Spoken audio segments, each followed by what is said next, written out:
Sob a proteção de Deus, estando presentes o conselheiro Fernando Guimarães, os auditores Inves Linhares e Cláudio Canha e o procurador junto a esse tribunal designado para a sessão, Dr. Gabriel Liger, declaro aberta às 14 horas, horário regimental, a 23ª sessão ordinária dessa primeira Câmara do Tribunal. Ausente o auditor Jaime Lichinski por motivo justificado, ficando convocado o auditor Inves Linhares para compor o quórum de deliberação.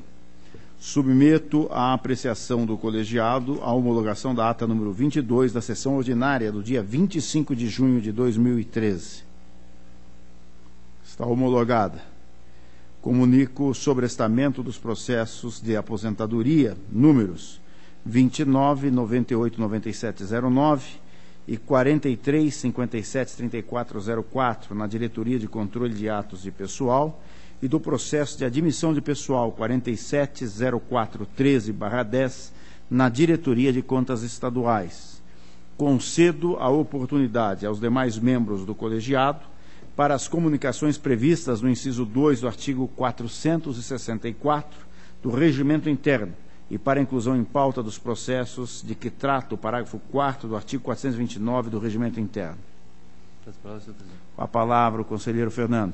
Senhor presidente, para comunicar o sobrestamento do protocolo 355.878/2010, a Diretoria de Controle de Atos Pessoal, vez que trata-se de aposentadoria, cuja admissão ainda pende de análise. Com a palavra o conselheiro substituto, Dr. Cláudio. Senhor presidente, para comunicar que deferiu sobre sobrestamento do processo 56348612, pensão, haja vista que o processo de aposentadoria correspondente 42922709 está em trâmite nesse tribunal, e ainda 35 atos de inativação em função da revisão do Acórdão 638 de 2008. Com a palavra, conselheiro substituto, doutor Ives. Senhor presidente, também para comunicar sobrestamentos, ao todo são 37, 28 na Diretoria de Controle de Dados de Pessoal em virtude da revisão do Acórdão 638, 7 também na mesma diretoria em virtude do questionamento do Decreto 7774/10 e 2 admissões estaduais na Diretoria de Contas Estaduais em virtude da pendência do julgamento de admissões anteriores do mesmo concurso. Muito obrigado. Que agradeço. Deixo livre a palavra.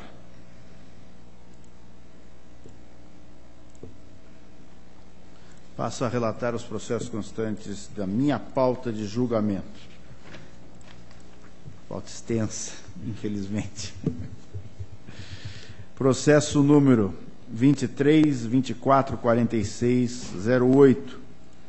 Trata os autos de prestação de contas do Consórcio Intermunicipal de Saúde do Centro Centro Paranaense relativas ao exercício 2007. A Diretoria de Contas Municipais ponderou que a análise técnica não constatou a existência de situações que devam ser objeto de ressalva, irregularidade material ou formal na presente prestação de contas, opinando por sua integral regularidade. O Ministério Público, junto a esse tribunal, corroborando o órgão instrutivo, opinou pela regularidade das contas. Em idêntico sentido, é o voto do relator pela regularidade das contas de responsabilidade de José Antônio Gargantini. Está em discussão, em votação. Aprovado. Processo 12.488409. Trata o presente processo de prestação de contas anual do Serviço Autônomo Municipal de Água e Esgoto de Ibiporã, referente ao exercício financeiro de 2008. A Diretoria de Contas Municipais, após a apresentação de contraditório, opinou pela regularidade da presente prestação de contas, no que foi acompanhada pelo Ministério Público junto a essa Corte. Acompanhando a instrução e o parecer ministerial, voto pela regularidade das contas de responsabilidade do senhor Gilberto Gomes Ribeirete, diretor da entidade no período de 1º de agosto de 2007 a 31 de março de 2008, e Elcio José Keller, no período de 1º de abril de 2008 a 31 de 12 de 2008. É o relatório e voto. Está em discussão, em votação, aprovado. Processo número 19.439811.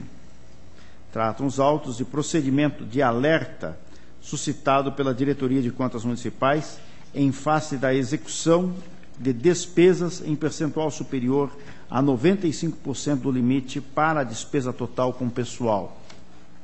Encaminhado o feito ao Ministério Público, esse opinou pela prévia oitiva da DCM para esclarecimentos acerca da correta contabilização de contratos de terceirização, como outras despesas de pessoal decorrentes de contrato de terceirização. A Diretoria de Contas Municipais esclareceu que várias despesas foram classificadas inadequadamente, aduzindo que, no âmbito contábil, a medida corretiva para sanar o problema consubstanciar-se-ia em anular os empenhos incorretamente lançados nos elementos. Fecha aspas. No entanto, aspas, em razão do transcurso do tempo e do encerramento da execução orçamentária daquele ano, isso se revela tecnicamente inaplicável, fecha aspas, só se fazendo cabível na execução orçamentária do corrente exercício de 2013, caso haja terceirizações de mão de obra que se refiram à substituição de servidores neste ano. Diante disso, o Ministério Público, após considerar que a prestação de contas do exercício 2010 já fora julgada e que as contas do exercício seguinte indicam a superação da situação de alerta, não se opôs ao encerramento do processo em razão da perda de objeto, sem prejuízo da emissão de determinação legal ao atual chefe do Poder Executivo de Planaltina do Paraná para que 1. Cumpra as medidas corretivas de caráter contábil sugeridos pela DCM e 2. Observe o mandamento esculpido no artigo 37(2) da Constituição Federal no provimento de cargos de natureza típica e permanente, pondo fim à terceirização da execução integral e ou injustificada das atividades que constituam a própria razão de existência do município, alertando-o de que tal proceder caracteriza ato de improbidade administrativa. Diante de todo exposto, acompanhando o Ministério Público junto ao Tribunal de Contas, voto pelo encerramento dos autos, acolhendo as determinações sugeridas. É o relatório e voto. Está em discussão. Em votação, aprovado. Processo número 73099412. Trata-se de comunicação de irregularidade formulada pela Diretoria de Contas Municipais, convertida em tomada de contas extraordinária, em face de inadimplência na remessa dos bimestres do Sistema de Informações Municipais, SIM-AM. Em sua manifestação, a DCM, tendo por base os registros das entregas do SIM-AM, testificou que o encaminhamento do primeiro, segundo, terceiro, quarto, quinto e sexto bimestre do exercício 2012 ocorreram fora do prazo estabelecido na Instrução Normativa 67 de 2012, opinando pela aplicação da multa prevista na Lei Complementar 113 de 2005, artigo 87(3)b, ao que parece, por cada atraso. Por sua vez, o Ministério Público, corroborando o vertido pela unidade técnica, opinou pela procedência dessa tomada de contas com a aplicação de multa. Os opinativos que instrui o feito são uníssonos em afirmar a inobservância por parte da Câmara Municipal de Figueira quanto à tempestividade na remessa dos bimestres do SIM-AM. Do exposto, considerando que o objeto da tomada de contas extraordinária restou regularizado durante a instrução, voto pela regularidade com ressalva das contas objeto dessa tomada de contas extraordinária em razão do atraso no envio das informações. 2. Pela aplicação da multa ao gestor previsto no artigo 87(3)b da Lei Complementar Estadual 103 de 2005, de forma cumulativa para cada bimestre em atraso. 3. Pela recomendação ao gestor da Câmara Municipal de Figueira que observe os prazos consignados nos instrumentos normativos dessa Corte, notadamente aqueles que regulam a agenda de obrigações dos entes municipais. E 4. Pelo encerramento dos presentes autos e posterior anexação aos autos sob número 191.276.13, que trata da prestação de contas da entidade no exercício de 2012. Este é o relatório e voto. Está em discussão. Em votação, aprovado. Processo 24.22.44.11. Havendo a concordância dos senhores, eu solicito a retirada de pauta. Está retirado.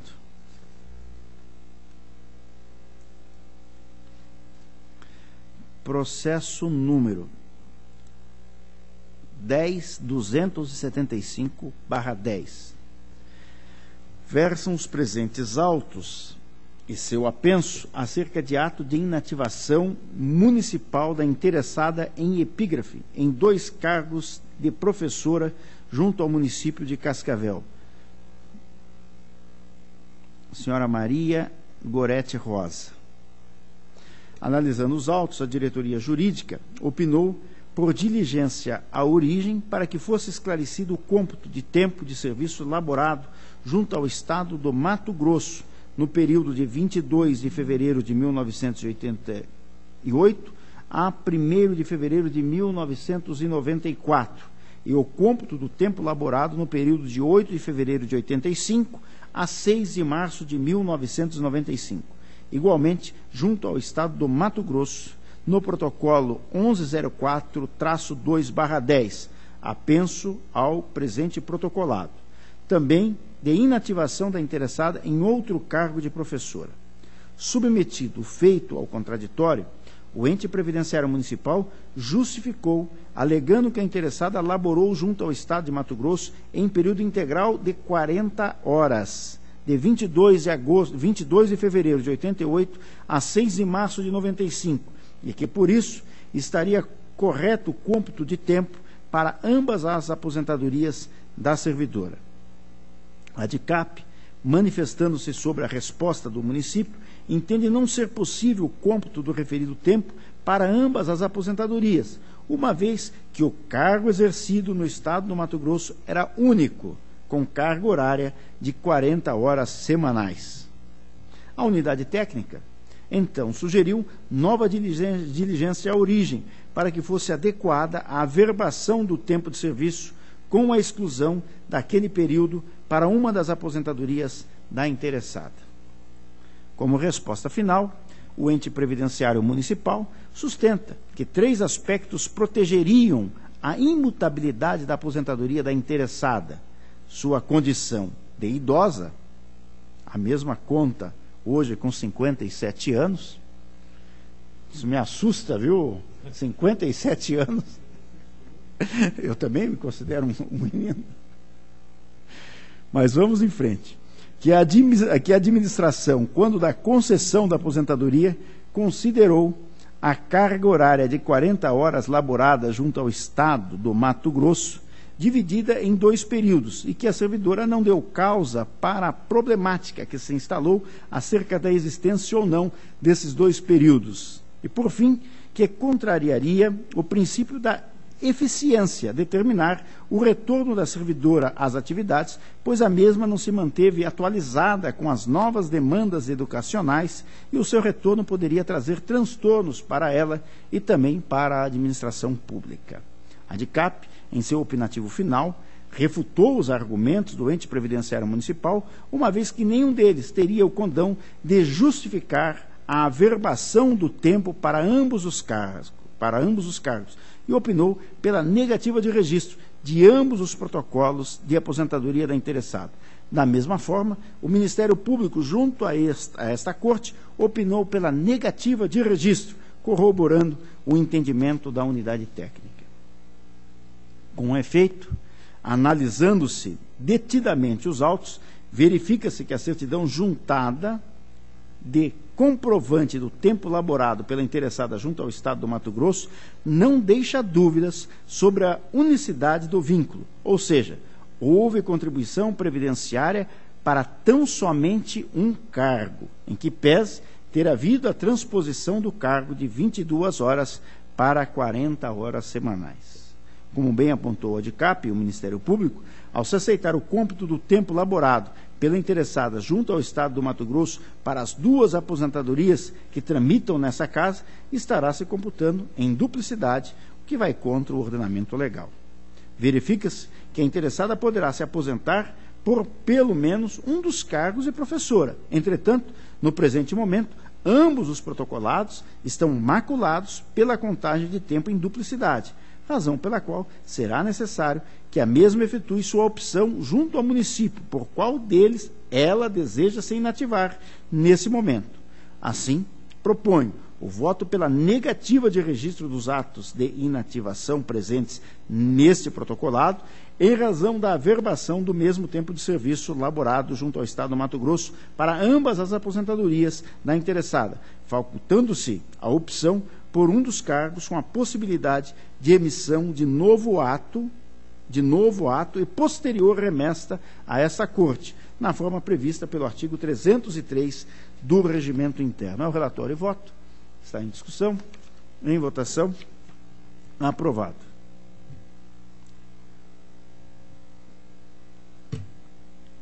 Processo número 107.750/10, versus autos, acerca de aposentadoria da servidora estadual Terezinha Vacari, no cargo de oficial judiciário.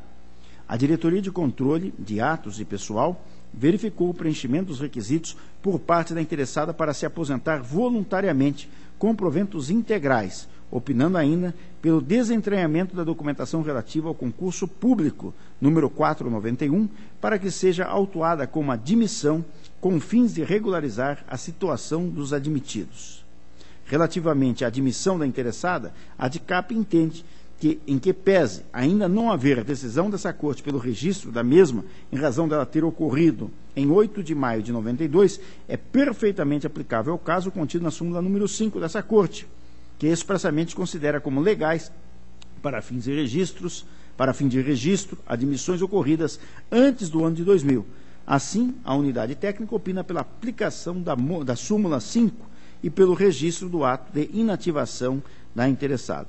Diferentemente, o Ministério Público, junto a essa Corte, opinou pelo sobrestamento do presente protocolado até a decisão dessa Corte acerca do registro da admissão da interessada e, alternativamente, pela negativa do registro. Analisando-se detidamente os autos, verifica-se que realmente a interessada preencheu todos os requisitos legais exigidos para a aposentadoria. Assim, acompanhando a DICAP, voto pela aplicação da súmula número 5 dessa Corte ao caso e pela legalidade e registro do ato de inativação. É o relatório e voto. Está em discussão. Em votação. Aprovado. Processo número 46.7277/10. Encerro os presentes autos de aposentadoria por invalidez com proventos proporcionais concedidos ao servidor Marcos Agner. A Diretoria Jurídica opinou pela legalidade e registro do ato de concessão da aposentadoria. Por sua vez, o Ministério Público ventilou a existência de preliminar consubstanciada na necessidade de instauração de incidente de uniformização de jurisprudência, em razão de tratamento diferenciado dado a servidores aposentados pela Paraná Previdência e pelo IPMC, acometidos da mesma patologia. No caso aqui, a patologia CID-10, sob código F20/2, que é esquizofrenia catatônica, aos quais, para aquela, são dados proventos integrais e, para esta, proporcionais. Diante disso, propugnou pela promoção, por parte dessa Corte, de audiência pública para manifestação dos representantes dos diversos regimes previdenciários estatais, bem como membros do Conselho Regional de Medicina e da Associação Brasileira de Psiquiatria ou da Sociedade Paranaense de Psiquiatria. No mérito, o órgão ministerial destacou que o servidor preencheu os requisitos de inativação. Apesar do apontado pelo Ministério Público relativamente à eventual necessidade de instauração de incidente de uniformização de jurisprudência, por certo que os autos dão conta da observância da constitucionalidade e legalidade no ato de concessão da aposentadoria. Não vislumbro, no caso dos autos, a possibilidade para instauração de incidente de uniformização. O artigo 415 do Regimento Interno do Tribunal de Contas, ao regulamentar a incidente de uniformização, apregou aqui, artigo 415, o relator de ofício, ou por provocação da parte interessada, os conselheiros, o presidente do tribunal, os auditores, quando em substituição, e o Ministério Público junto ao Tribunal de Contas, antes de proferido o julgamento, poderão solicitar o pronunciamento prévio do Tribunal Pleno acerca de interpretação de direito, quando, no curso do julgamento, a interpretação for diversa da que ele haja dado outro órgão colegiado do tribunal. Veja-se que a regra regimental exige uma dissonância de interpretações a incidir na mesma hipótese entre os órgãos colegiados desse tribunal, o que não ocorre no caso dos autos, impossibilitando a instauração do incidente a qual deixo de acatar.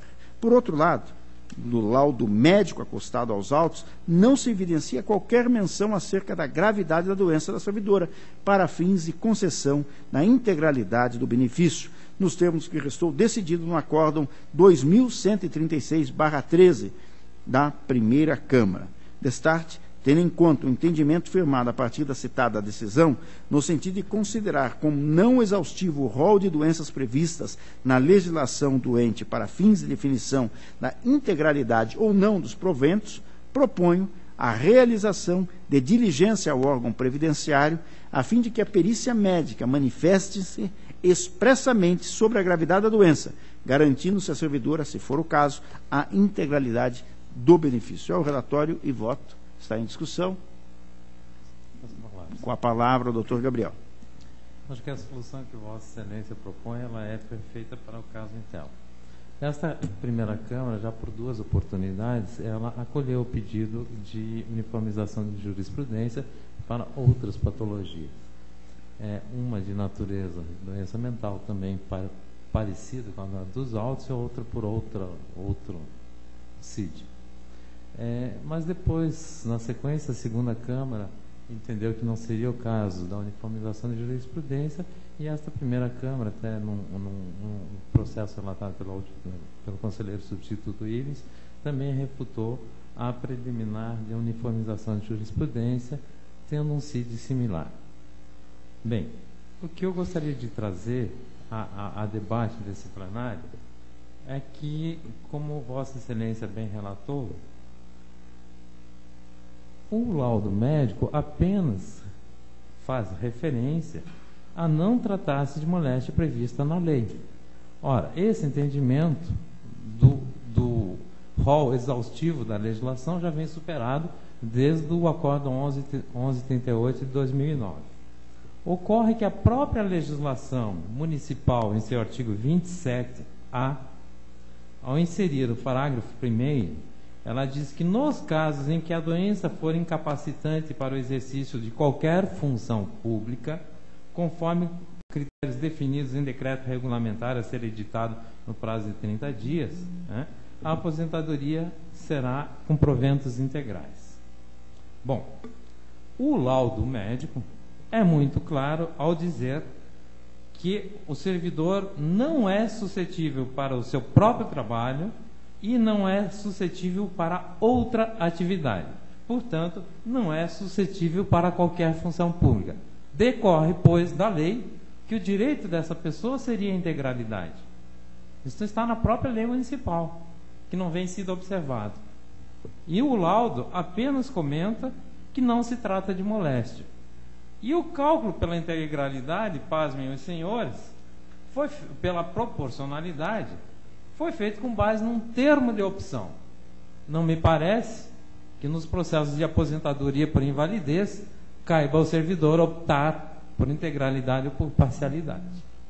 A situação decorre de uma situação médica, de uma incapacidade laboral, mental, enfim, várias são as incapacidades que podem gerar a aposentadoria por invalidez, mas, a rigor,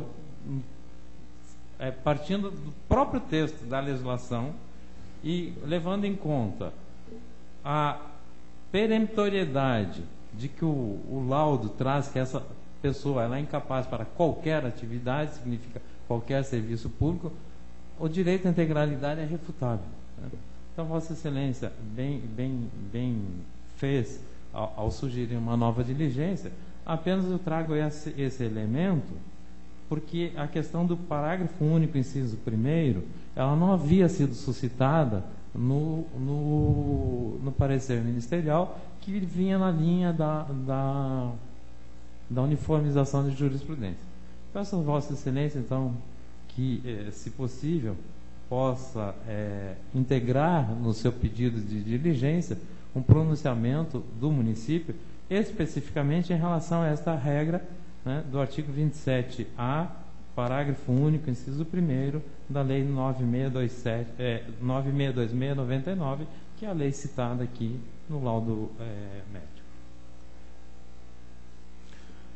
Eu agradeço a contribuição valiosa de Vossa Excelência, não vejo nenhum óbice e acato dessa forma a sugestão. Está em discussão? Em votação? Aprovado.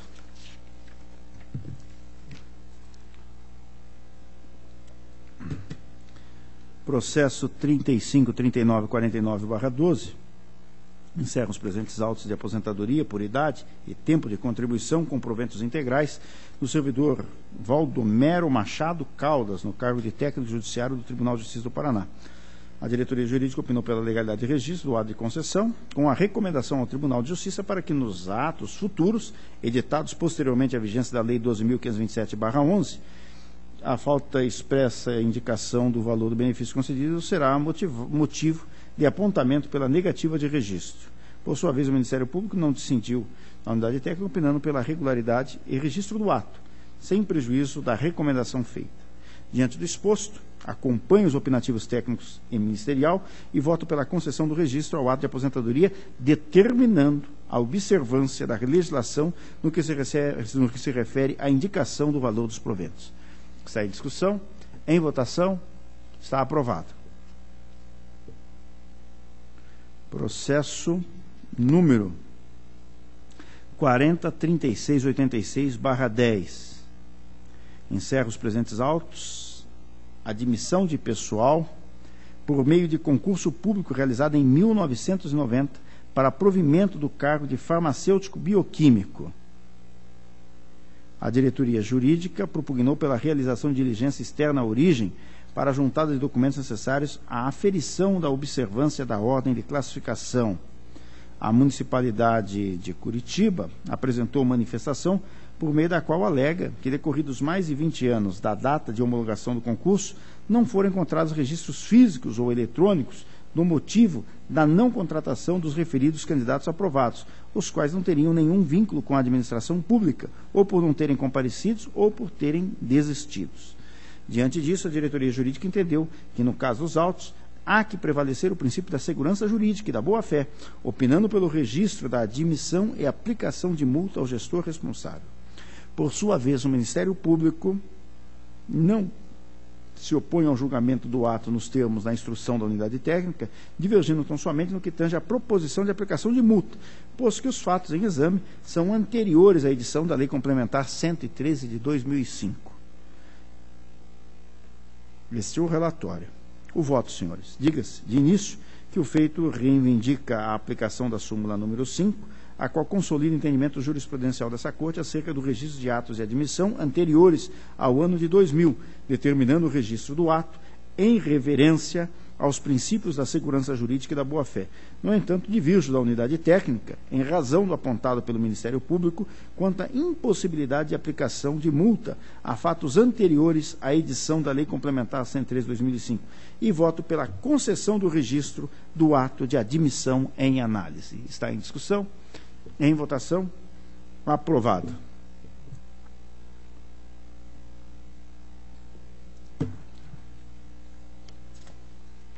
Esse é um processo um tanto quanto longo, pela própria complexidade da matéria. Processo 288288/13. Trata-se de pedido de certidão liberatória, formulado pelo município de Pinhão, encaminhado pelo chefe do Executivo, o senhor Dirceu José de Oliveira.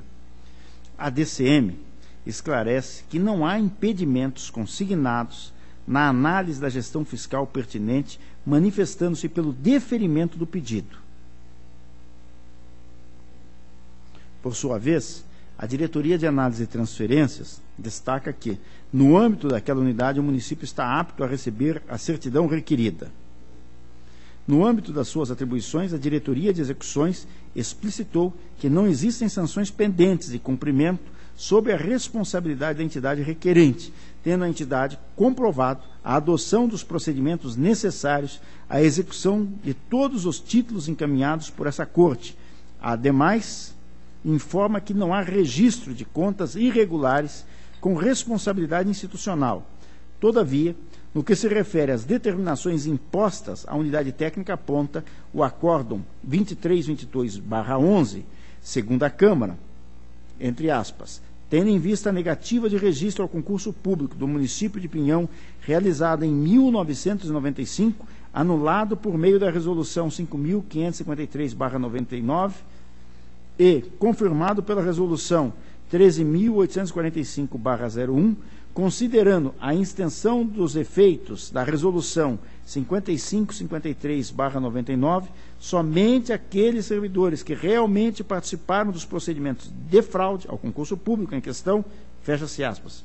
Noticia que o município juntou documentos ao processo número 261.359/99 com vistas a comprovar o cumprimento da decisão, o qual está atualmente em poder da DICAP para análise, não estão na mesma apta, portanto, a percepção da liberatória.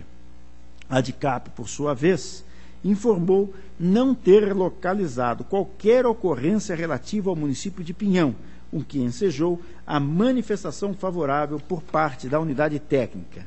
Por seu turno, o Ministério Público, junto a esse Tribunal de Contas, com fulcro na aparente contradição entre as manifestações da DICAP e Diretoria de Execuções, solicitou o retorno do feito à Diretoria de Controle de Atos e Pessoal para os devidos esclarecimentos.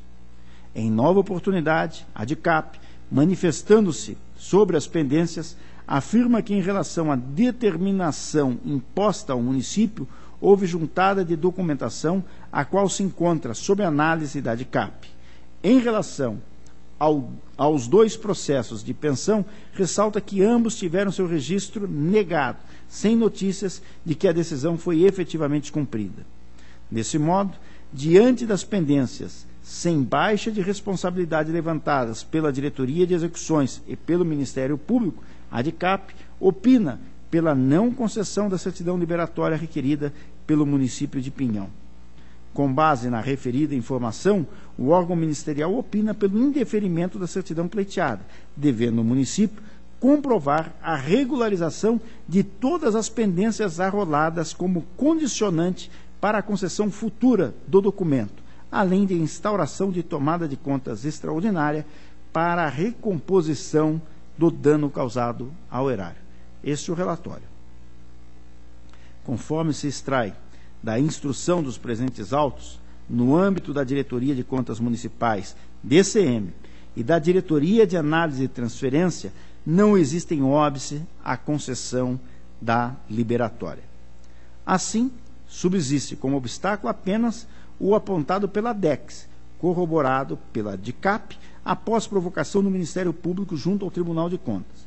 Em consoante consignado no relato dos autos, os aventados de impedimentos decorrem de suposto descumprimento de decisões dessa Corte, emitidas no processo de tomada de conta extraordinária 261.353/99, pensão número 503.487/01 e pensão número 420.806/06.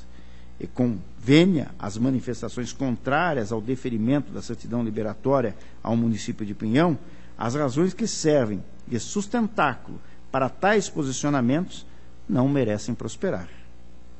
Não se questiona, evidentemente, que o não cumprimento das decisões do Tribunal de Contas caracteriza impedimento para a obtenção de certidão liberatória, na forma estabelecida pelo artigo 292-A do Regimento Interno desta Casa. Contudo, em relação a tais expedientes, há que se proceder uma investigação mais minuciosa em relação ao seu efetivo descumprimento, mediante um breve histórico dos processos indicados. Em consulta ao sistema desse tribunal, permite-se aferir que o processo de tomada de contas extraordinária 261.353/99 foi instaurado em razão do não cumprimento da decisão consubstanciada na Resolução 5.553/99 e confirmada pela Resolução número 13.845/01, em processo de concurso público realizado no ano de 1995. Manifestando-se no processo, a municipalidade esclarece que somente após 8 anos do trânsito em julgado da decisão foi comunicada por meio de ofício 319/09 da DEX para cumprimento e execução das medidas prescritas. Em razão de tal comunicação, o então gestor municipal informou a essa Corte acerca da existência de ação declaratória ajuizada pelo município para anular a Resolução 5.553/99. Além disto, ressaltou que já haviam decorridos 14 anos desde a realização do concurso, o que resultou em grandes modificações nas situações jurídicas dos servidores envolvidos, tais como aposentadoria, morte e cessão a outro município, no caso Reserva do Iguaçu, que foi desmembrado de Pinhão. Não obstante a argumentação do município, tanto a diretoria jurídica quanto o Ministério Público junto ao Tribunal de Contas, ao emitirem seu parecer acerca da tomada de contas extraordinária, concluíram pela necessidade de cumprimento imediato da decisão e imputação de sanções ao prefeito.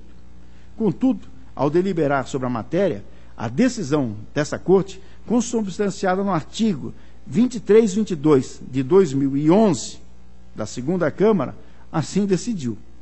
Aspas. Nesse caso, os efeitos da decisão devem ser modulados à situação jurídica dos servidores de boa-fé que prestaram o concurso e aos efeitos da continuidade dos serviços públicos realizados pela municipalidade, sob pena de inviabilizar o funcionamento do município e trazer um contingente de discussões judiciais que inviabilizem a substituição desses. Assim, a nulidade das nomeações realizadas deve ser restrita aos servidores que efetivamente participaram dos procedimentos irregulares, assim como as respectivas punições vinculadas aos gestores interessados.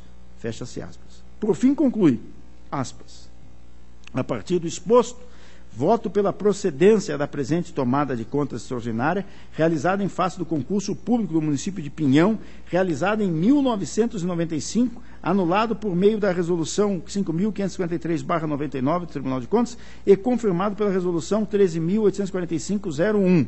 Assim, proponho a extensão dos efeitos da Resolução 5.553/99 somente àqueles servidores que realmente participaram dos procedimentos de fraude ao concurso público em questão. Por fim, determino que os presentes autos sejam encaminhados à Diretoria de Execuções, a DEX, para adoção das providências cabíveis. Fecha-se aspas. Isso tudo ocorrendo em 2011, e o concurso em 1995.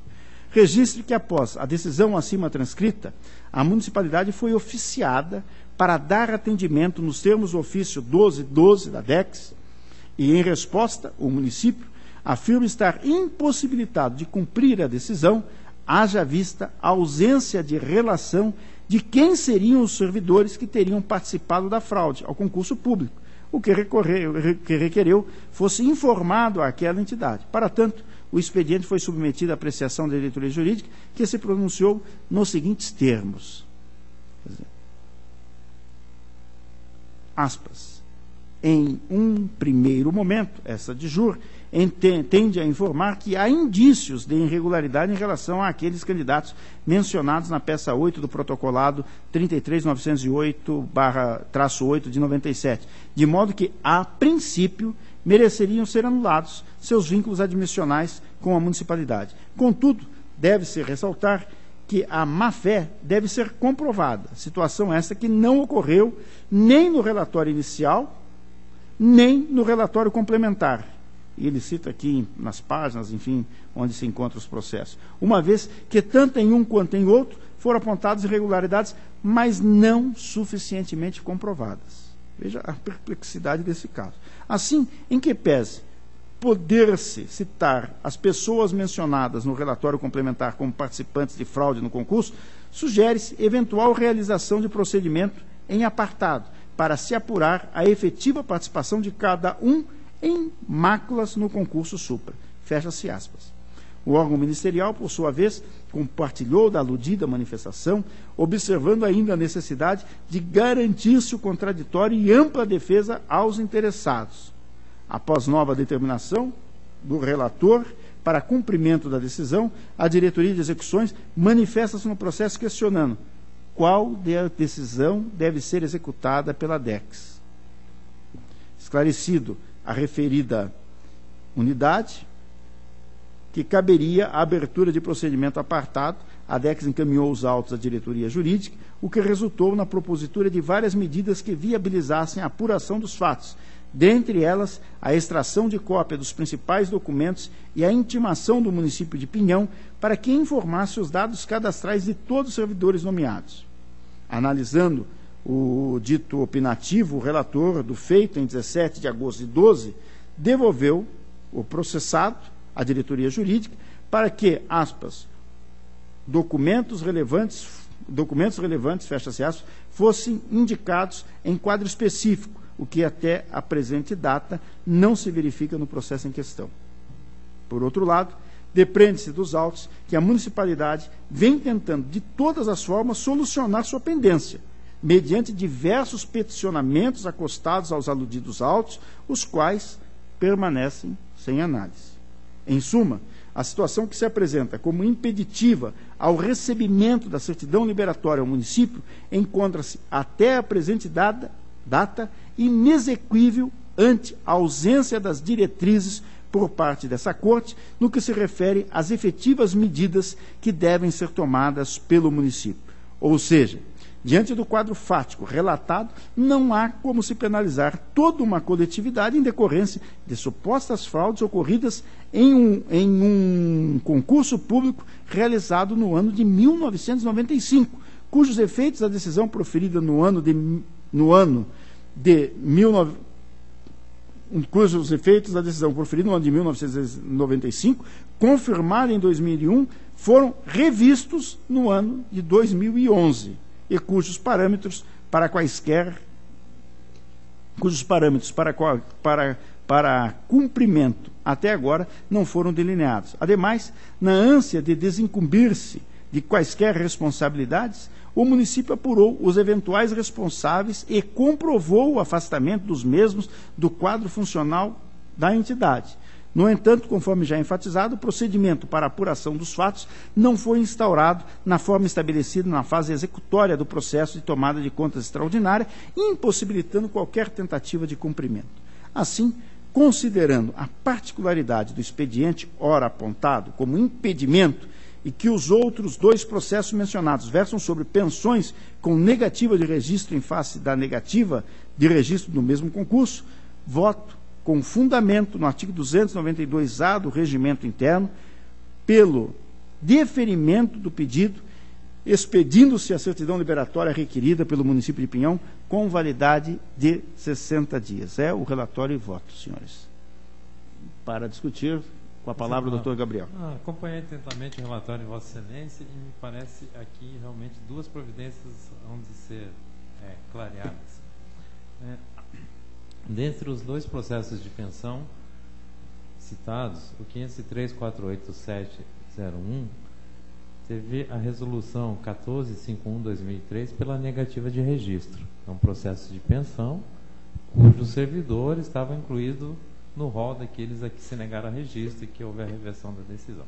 Bom, esta resolução, ela perde efeito, né, pela superveniente decisão, mas seria importante que os autos retornassem a esta Corte para que, então, em função daquela outra decisão, se revisitasse essa resolução e se procedesse ao registro da pensão.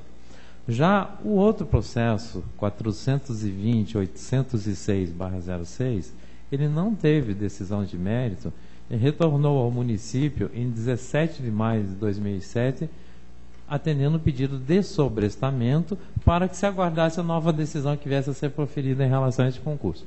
Portanto, esse processo 420.806/06, que encontra-se em diligência no município sobrestado na origem, deve retornar nessa corte em algum momento. Então, apenas sugeriria a Vossa Excelência que determinasse ao município a devolução desses dois processos de pensão para que pudéssemos adotar as providências devidas, registrando a primeira e apreciando o mérito da segunda. Com a palavra, doutor Ives. Senhor presidente, eu acho bastante procedente a preocupação do doutor Gabriel. Eu veria, e isso já ocorreu em outros processos de certidão liberatória, em que me parece que essas providências não deveriam ser tomadas nesse processo especificamente, até porque num desses processos, doutor Gabriel, existe um relator. Processo 420.806/06, por ser posterior ao nosso regimento interno, certamente tem um relator. Então, talvez fosse o caso de alertar o relator alguma coisa desse tipo. Só que não me parece que, num pedido de certidão liberatória, em que o pedido me parece limitado ao deferimento ou não do pedido, possa se determinar ao município que adote providências em outros processos que certamente, provavelmente, tem outros relatores. Então, no máximo, me parece que seria cabível talvez uma comunicação e a cientificação do relator quanto a esse fato.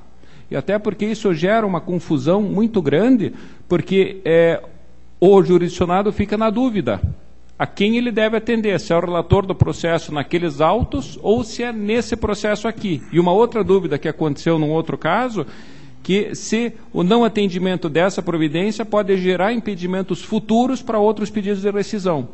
Então, reconhecendo, evidentemente, a relevância e a pertinência da preocupação do doutor Gabriel, me parece que para prevenir futuras confusões, não seria o caso de que essas providências fossem determinadas nestes autos de pedido de certidão liberatória, mas sim, talvez, encaminhado algum comunicado, enfim, algum termo de ciência, alguma forma de cientificação dos relatores desses autos. É apenas uma sugestão, senhor presidente. Para discutir, continua com a palavra o doutor Gabriel. Apenas um esclarecimento. O processo já julgado pela negativa de registro foi relatado pelo conselheiro Nestor Batista e devolvido à origem. É um processo em meio físico, do qual nós não temos mais nenhum acesso e só temos o registro da negativa. Então não vejo de que forma a gente possa, até o próprio relator, avocar o retorno desses autos, se já exaurida a prestação, a jurisdição desta corte no feito.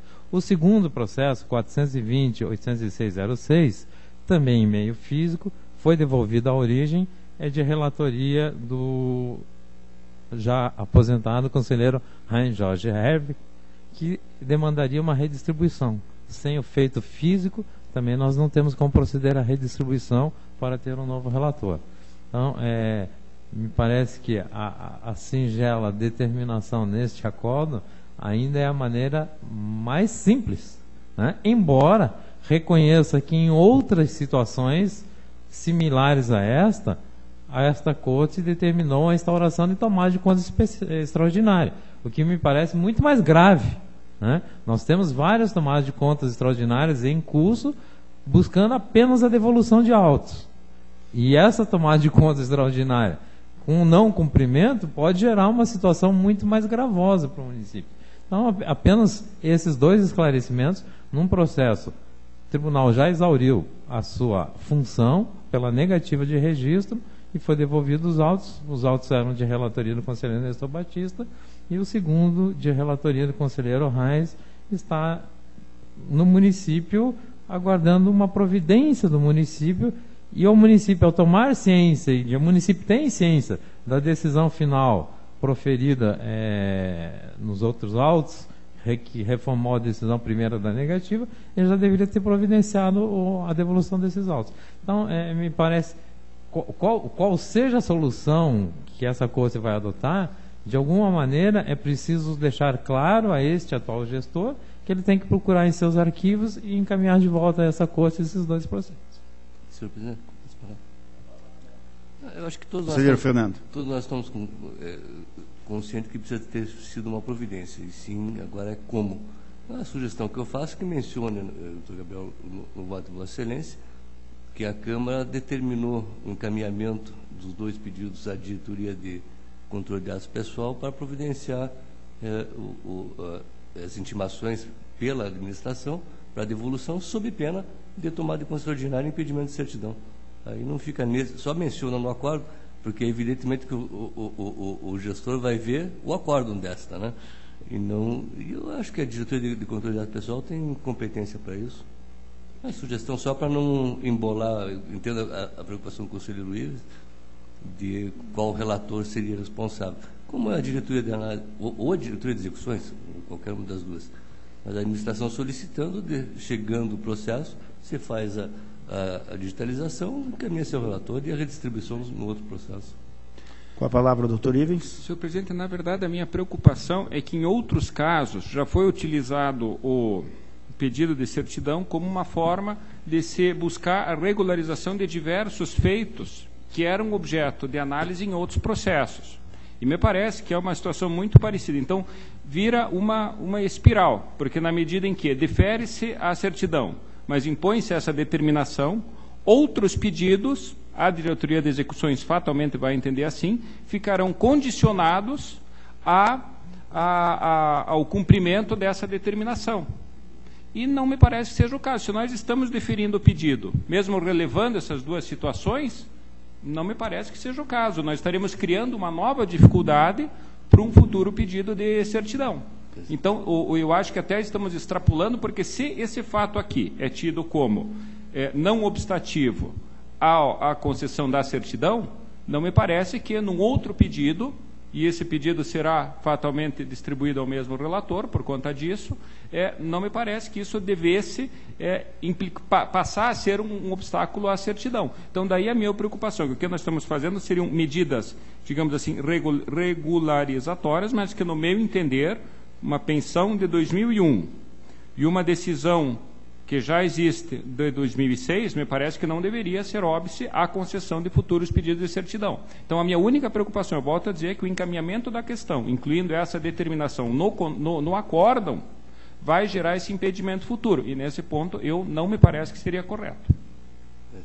Bom, Com a palavra o doutor conselheiro Fernando. Eu não sou um cara também radical em relação aos municípios, mas acho que passar por cima da omissão também acho que não seria conveniente. Não vejo, conselheiros, como, em tese, o processo seria, se fosse agora de 2010, 2011, seria impeditivo de certidão. Não, sem dúvida. Só que, conselheiro, neste caso específico, o relator, o conselheiro Durval, está deferindo em função da complexidade, não é bem complexidade, mas dos fatos narrados no processo.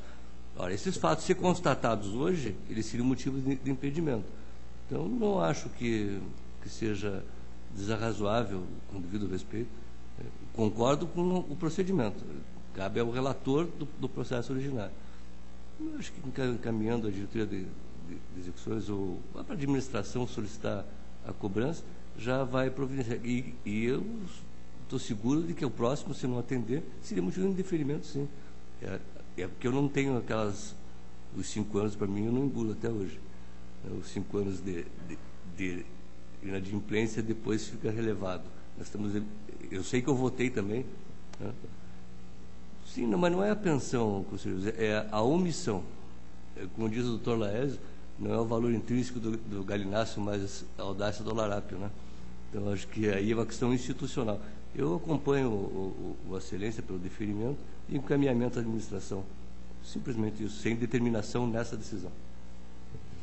Senhor, senhor presidente, apenas para não gerar polêmica, então eu consigo no meu voto contra a determinação. Né? Eu entendo que uma pensão de 2001 em autos físicos de um gestor que há 12 anos, 12 anos depois nós indeferirmos, eu jamais vou indeferir uma certidão por conta disso. Não vou votar, melhor dizendo. Mas, então, apenas eu consigo no meu voto contra a determinação, senhor presidente. Com a palavra, doutor Gabriel. Senhor presidente, apenas um derradeiro esclarecimento e concordo com a providência sugerida pelo conselheiro Fernando, no sentido que a própria DICAP se encarregue de oficiar ao município para que haja devolução dos feitos. Mas eu gostaria de deixar muito claro uma coisa que tem sido geralmente extremamente confundida, em especial nos posicionamentos da antiga DIJUR, atual DICAP. Uma regra é a do artigo 95, que o descumprimento de decisão é impeditivo da certidão. Se a decisão de negativa de registro fosse contemporânea, se não houvesse esse acordo de 2011, revisitando o mérito da decisão de 99, a situação seria de impedimento, claro, típico do artigo 95. Outra situação, e aí eu preciso ler o dispositivo do artigo 85 da lei complementar, que Tribunal de Contas, em todo e qualquer processo administrativo de sua competência, em que constatar irregularidades, observado o devido processo legal, aplicará as seguintes sanções e medidas. Temos 8 incisos, dentre eles, do inciso 5º, impedimento para a obtenção da certidão liberatória. Portanto, a notícia de impedimento de certidão liberatória, se não cumprida, a determinação para que devolva, sob pena de indeferimento de uma próxima certidão liberatória, encontra respaldo no artigo 85 da lei complementar e não se confunde com indeferimento de imediato em razão do 95. Aqui, o indeferimento em razão do artigo 95 foi superado, né? Então, apenas esse detalhe. E não me parece que o artigo 85 autorize excluir o processo de pedido de certidão, quando ele fala que em todo e qualquer processo administrativo de sua competência pode haver uma determinação e uma aplicação de sanção. Então, apenas para deixar claro essa distinção, que uma coisa é a restrição imposta decorrente do artigo 85 e a outra coisa é uma consequência de uma decisão anterior já inquestionável, né? Então, apenas esse pequeno esclarecimento, que são duas coisas bastante distintas, o artigo 85, inciso 5º do 95, eu entendo que a sugestão do conselheiro Fernando é bastante plausível aqui como uma solução adequada ao caso. Recepciono a sugestão do conselheiro Fernando, consignando também, desde logo, o posicionamento do Dr. Ivens. Está em discussão, em votação, está aprovado.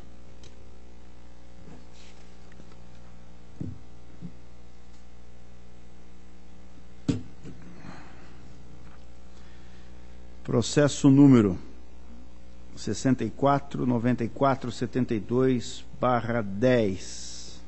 Encerro os presentes autos. Relatório concernente à inspeção realizada na Câmara Municipal de Reserva, compreendendo o exercício 2009-10. A DCM trouxe no quadro de achados do relatório os pontos de irregularidade detectados por ocasião da inspeção, os quais foram analisados, juntamente com o contraditório, com as respectivas conclusões, na forma abaixo sintetizada. A. Contratação de assessoria jurídica por meio de procedimento licitatório. Relativamente a esse ponto, a DCM detectou que teria havido contratação de serviço de assessoria jurídica em contrariedade ao que estabelece o prejudicado número 6 dessa Corte. Nas razões de defesa, os interessados alegaram que os contratos de prestação de serviços 10 de 2010 e 11 de 2010 não se referem à contratação de serviços de assessoria jurídica, e sim de serviços técnicos especializados, voltados à consultoria contábil financeira. Argumento ainda que o atual presidente rescindiu os referidos contratos. A Diretoria de Contas Municipais esclareceu que, independentemente do título, do tipo de assessoria, a jurisprudência dessa Tribunal de Contas só autoriza a contratação de consultorias contábeis e jurídicas para questões que exijam notória especialização. Entretanto, uma vez que houve a rescisão dos contratos tidos como irregulares, a DCM opinou pela ressalva deste ponto, com a imputação de multa e recomendação ao Poder Legislativo que realize concurso para a contratação de advogado. B. Termo de convênio de cooperação 1 de 2010. Deste ponto, a DCM detectou irregularidades no objeto do convênio, qual seja a cessão de veículos e pessoal para atender deslocamentos intermunicipais que estariam a cargo do Poder Executivo Municipal, uma vez que o mesmo seria estranho às funções da Câmara Municipal. Os responsáveis alegaram que o convênio visou o atendimento de interesse público, uma vez que beneficiava diretamente a Secretaria Municipal de Saúde em sua necessidade de deslocamentos intermunicipais, o que não foi suficiente para alterar o entendimento da unidade técnica. Entretanto, em razão da suspensão do convênio pelo atual gestor da Câmara, a DCM opina pela ressalva deste ponto, com a imposição de multa pela ausência de controles e relatórios durante a vigência do convênio. C. A avaliação do controle interno. A DCM verificou que não se estava observando as determinações desta Corte relativamente à forma de preenchimento e funcionamento do sistema de controle interno, detectando ainda falhas na atuação da unidade de controle interno pela ausência de rotinas que proporcionassem uma prevenção de práticas ineficientes e antieconômicas. Os responsáveis alegaram que as irregularidades foram solucionadas com a reformulação do sistema de controle interno da Câmara Municipal pela edição da Lei 379 de 2011, que criou uma unidade de controle interno em consonância com a jurisprudência do Tribunal de Contas. A DCM verificou a adequação do sistema estabelecido pela citada lei municipal. Entretanto, em razão da não apresentação do ato de nomeação dos membros que compõem o sistema de controle interno, a unidade técnica opina pela ressalva do presente ponto. D. Deixar de apresentar no prazo fixado pela Instrução Normativa número 3209 do Tribunal de Contas do Estado do Paraná as informações a serem disponibilizadas por meio do SIM-AM. A equipe de inspeção constatou que a remessa via internet do SIM-AM não atende a prazos fixados na agenda de obrigações para os exercícios 2009 e 10. Não obstante a alegação de falta de estrutura do município, principalmente falta de recursos humanos suficientes, a DCM manteve seu opinativo pela ressalva com a imputação de multa pelo atraso, pronunciando-se no processo, após a apresentação de quadro individualizado das sanções aplicáveis a cada fato, houve concordância do Ministério Público junto ao Tribunal de Contas com a instrução da unidade técnica. Esse é o relatório.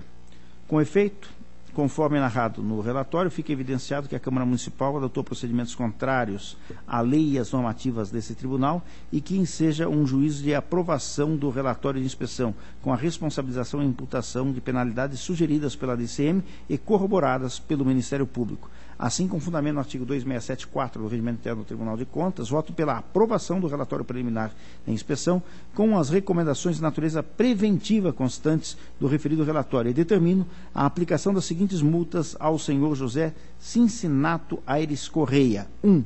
Multa prevista no artigo 87.3f da Lei Complementar 103/2005 por descumprimento do Acordo 1111-08, pleno, pré-julgado número 6. 2. Multa prevista no artigo 87.4g da Lei Complementar 103/2005 por ordenar despesas estranhas à finalidade do órgão.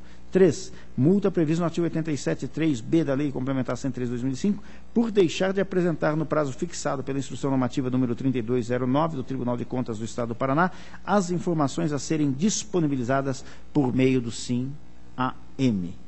Está em discussão? Em votação? Aprovado. Processo número 605673/11. Senhor Presidente. Com a palavra, nobre conselheiro Fernando. A Fernando. economia da discussão solicitaria vista desse processo de Vossa Excelência não suporta. Não havendo oposição, vista concedida ao conselheiro Fernando. Processo número 207523/12.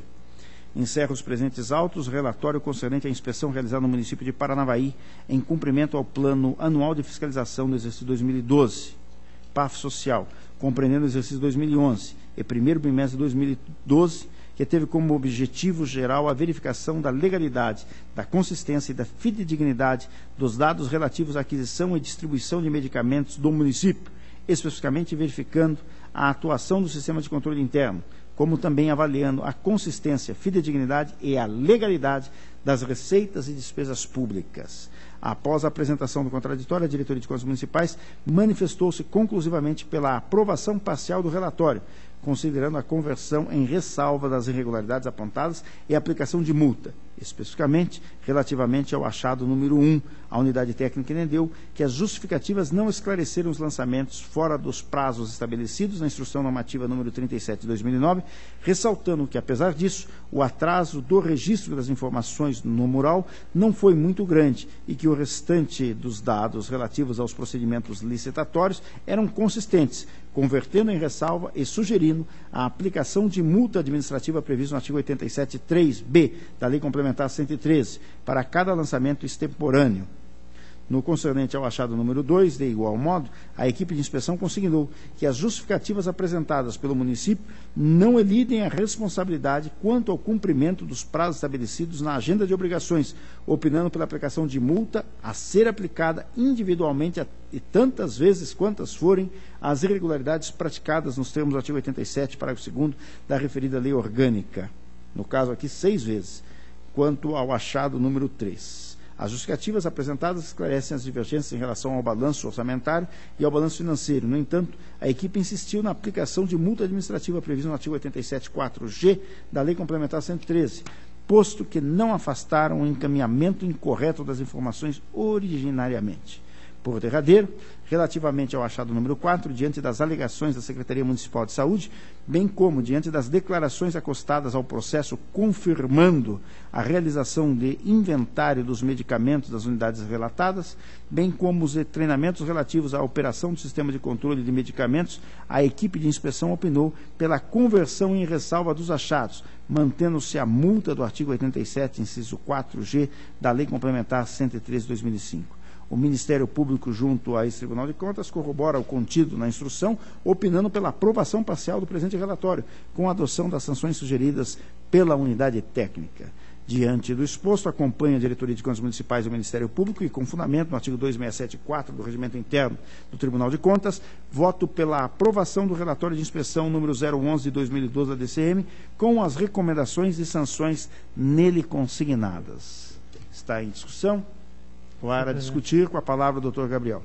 Apenas peço a Vossa Excelência se considera a possibilidade de aplicação, neste caso, da regra contida no artigo 267, inciso 4º, parágrafo 5º do Regimento Interno, no sentido de que o presente acórdão seja informado nas prestações de contas do exercício de 2011 para a Avaí, que é de sua relatoria, e no processo de prestação de contas do exercício 2012, que é de relatoria do conselheiro Ivan Bonilha, né, para que, na verdade, esse relatório ele leva em conta a parcela do exercício 2011 e o primeiro bimestre de 2012. Né? Então, seria apenas para comunicar aos eminentes relatores da decisão desse relatório. Não vejo óbice alguma. Já me dou por comunicado, mas vamos fazer constar no acórdão. Está em discussão, em votação, aprovado. Processo número 160981/11. Eu vou solicitar o adiamento desse processo.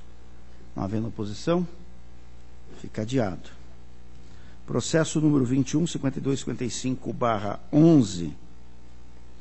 Trata os autos de prestação de contas anual do Instituto de Previdência de Esperança Nova, relativo ao exercício 2010. Instruído o feito, a Diretoria de Contas Municipais afirmou que as contas não apresentam restrições, sendo possível julgamento pela regularidade. O Ministério Público opinou preliminarmente pela intimação do ente, na pessoa do seu atual representante, bem como de seu ex-gestor, em razão de apontamento feito na prestação de contas do município, acerca do possível acúmulo irregular de cargos pelo senhor Antônio Carlos Vigo, presidente do Fundo e controlador do município. Autorizada a diligência, os interessados foram devidamente cientificados, tendo a entidade apresentado resposta por meio da qual reconheceu que o senhor Antônio Carlos Vigo ocupou o cargo de controlador interno e presidente do fundo entre 18 de fevereiro de 2010 e 20 de maio de 2010. Em face disso, toda a instrução do presente feito orbitou em torno desse único ponto controvertido, acúmulo indevido de cargos, tendo o Ministério Público, após pleitear análise conclusiva da unidade técnica, se posicionado pela irregularidade das contas, pelo ressarcimento ao erário e pelo pagamento de multa. Contrariamente, a Diretoria de Contas Municipais reiterou seu opinativo pela regularidade do feito. Eis que em 31/12/10, a situação de irregularidade, ou seja, o acúmulo de cargos de controlador e presidente do Instituto, não mais existia, motivo pelo qual não foi registrado nenhum apontamento na conta. Diante disso, determinou-se a abertura de contraditório para possibilitar que o interessado demonstrasse o recolhimento aos cofres municipais de uma das remunerações percebidas em acúmulo. Em resposta, o senhor Antônio Carlos Vigo efetuou o recolhimento de R$ 1.795,53.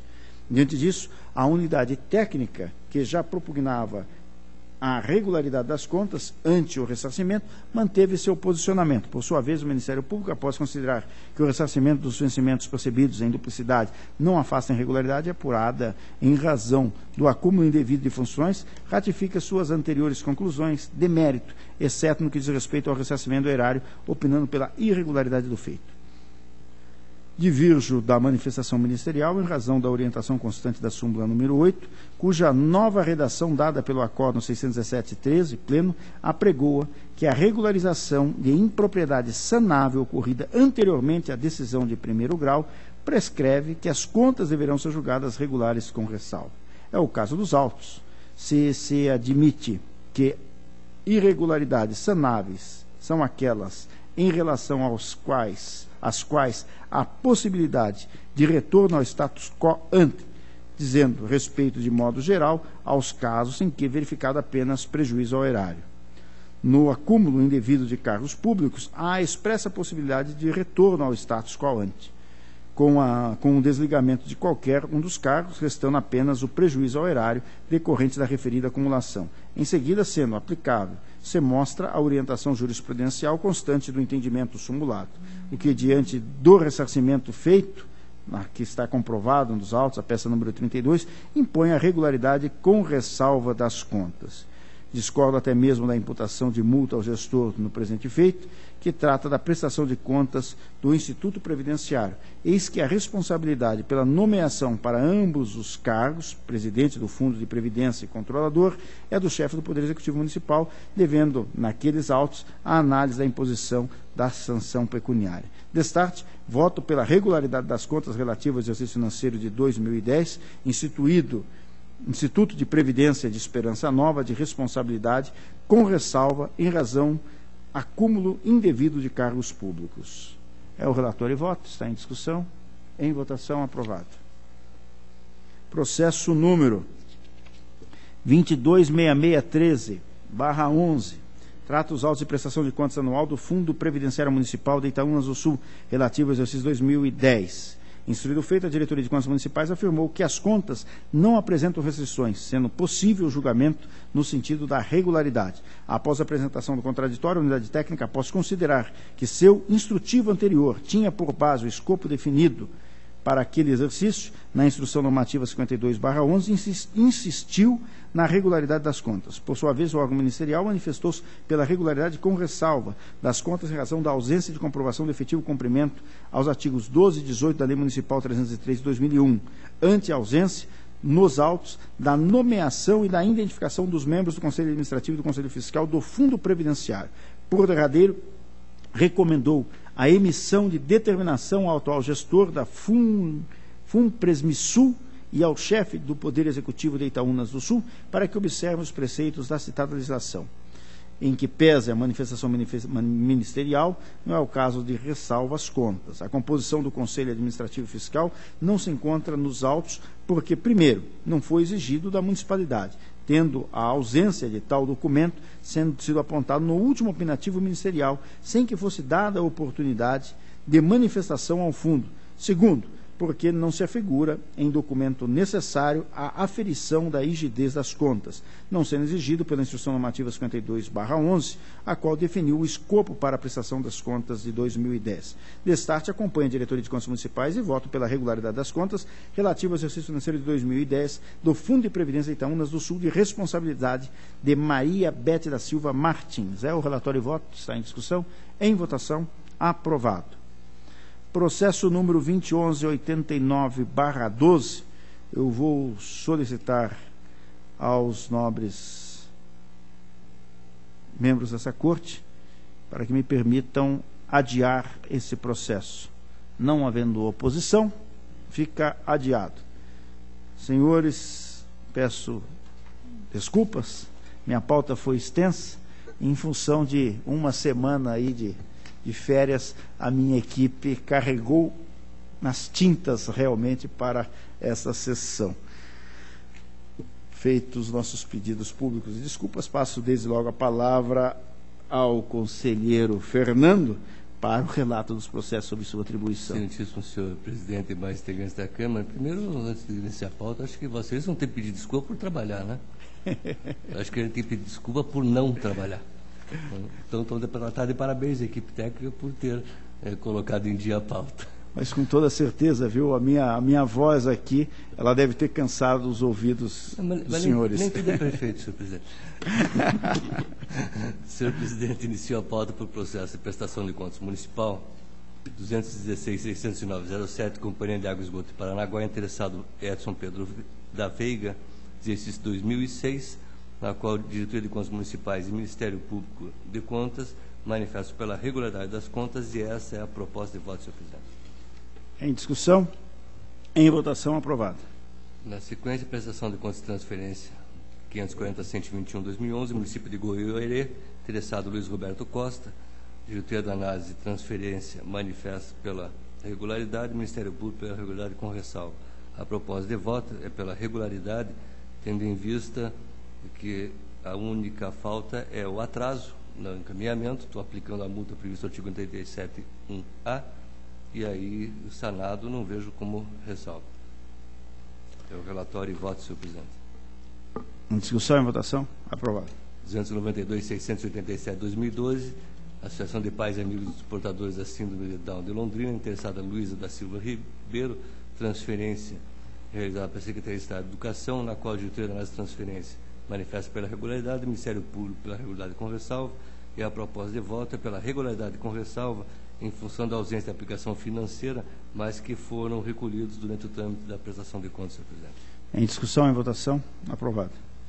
Atos de inativação 424.462/2009, município de União da Vitória, interessados Carlos Jung e Pedro Chechelak. A proposta de voto, senhor presidente, acompanha o parecer ministerial, que é pelo registro do decreto de aposentadoria por invalidez. Aplico a multa do 87.3Z ao senhor Carlos Alberto em função do injustificado atraso na devolução dos autos físicos a esta Corte de Contas. Na realidade, o que se discute aqui é a questão, basicamente, da existência ou não de lei. Aqui, no caso específico, apontou bem o Ministério Público, o laudo médico é bem claro, identifica as questões, de fato, para a aplicação do direito. Então, acompanhou o Ministério Público pela legalidade e registro. Senhor presidente?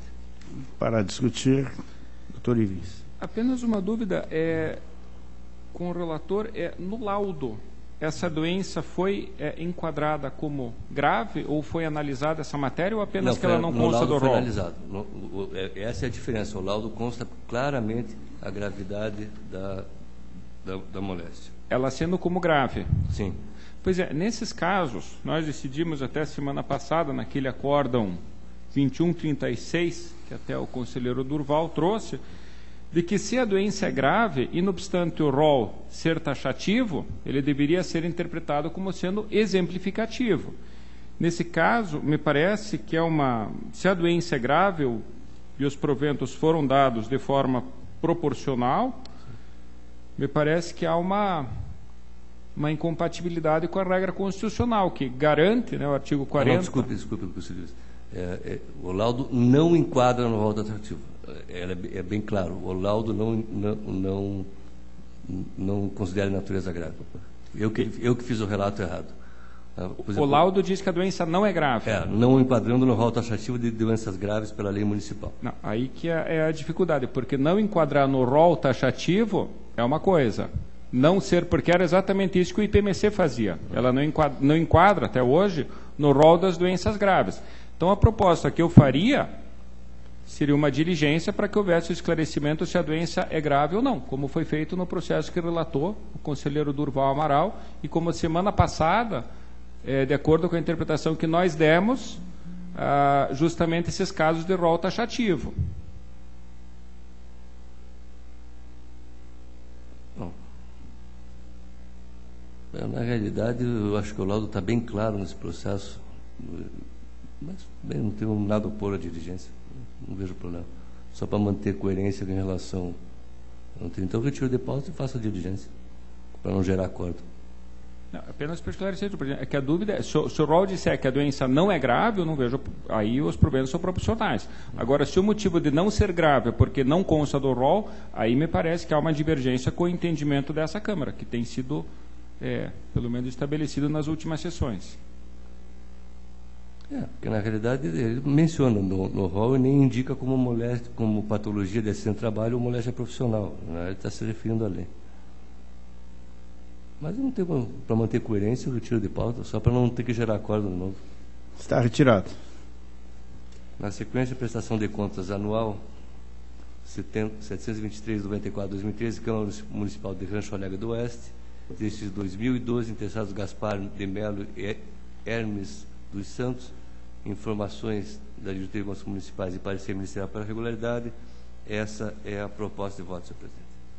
Está em discussão? Em votação, aprovado. 84.040/2013, Administração do Cemitério e Serviços Funerários de Cascavel, interessado Leuclides Rigon, exercício 2012, Diretoria de Contas Municipais manifesta pela regularidade, mesmo caminho percorre o Ministério Público, e essa é a proposta de voto pela regularidade, senhor presidente. Em discussão? Em votação, aprovado. A proposta de voto também caminha pela regularidade no protocolo 151.533/2013, Instituto de Previdência Social dos Servidores Públicos do município de Piém, interessado Dorati de Fátima Piekoski, existe 2012, na qual o Diretoria de Contas Municipais e o Ministério Público são uniformes em relação à regularidade. É a proposta, senhor presidente.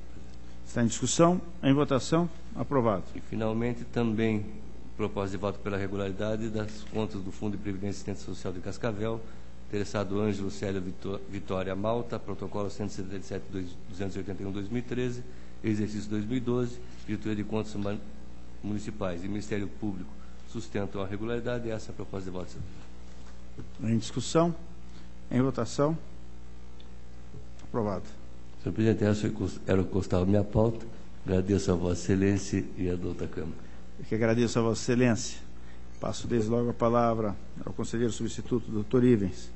Excelentíssimo senhor presidente, demais integrantes desta primeira Câmara, inicio com a prestação de contas municipal 180.28202, são as contas do consórcio intermunicipal de saúde da 22ª Regional de Saúde de Ivaiporã, responsabilidade do senhor presidente Mário Mazzacaso Moribe.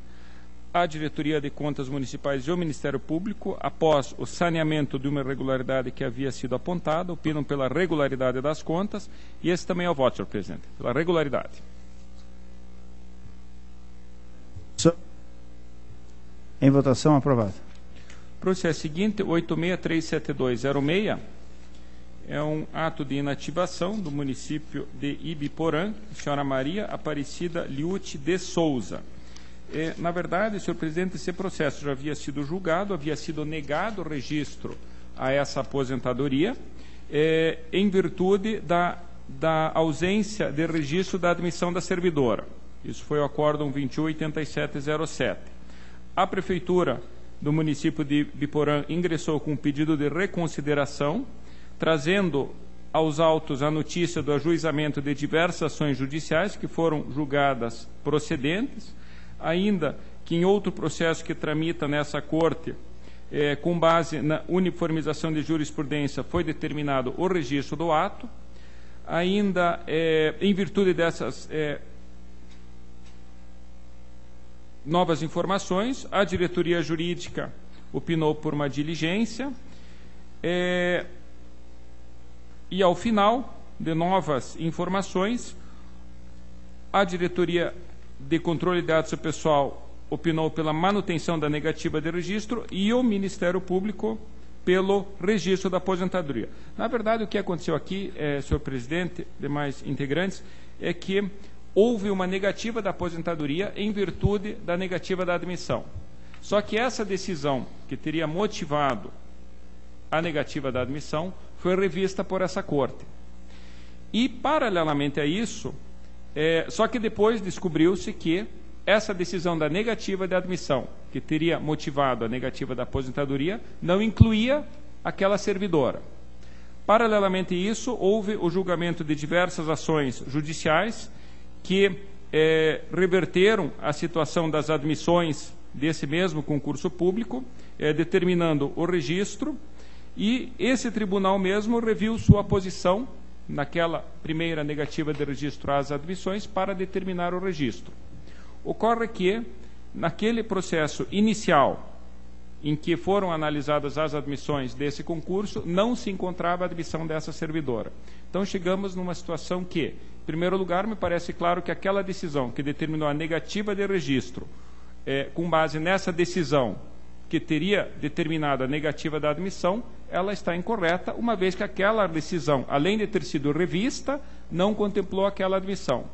E me parece que, decorridos, na verdade, 13 anos desde essa admissão do concurso, o fato concreto é que a admissão dessa servidora nunca foi trazida ao tribunal.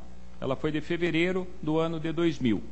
Então, me parece que, não obstante seja 2 meses após aquele prejulgado relatado pelo Dr. Fernando, que determinou como marco temporal as admissões anteriores ao ano de 2000, dadas as circunstâncias em que processos judiciais garantiram a admissão de servidores do mesmo concurso. Decisões dessa Corte também garantiram esse registro. Inclusive, revendo uma decisão anterior, me parece que a proposta do Ministério Público de registro, tornando sem efeito essa decisão que havia negado a aposentadoria, me parece correta. Então, resumindo, senhor presidente, eu acompanho o Ministério Público pelo registro da aposentadoria, tornando sem efeito a decisão contida no acórdão 218707 da primeira Câmara, que havia inicialmente negado o registro da aposentadoria.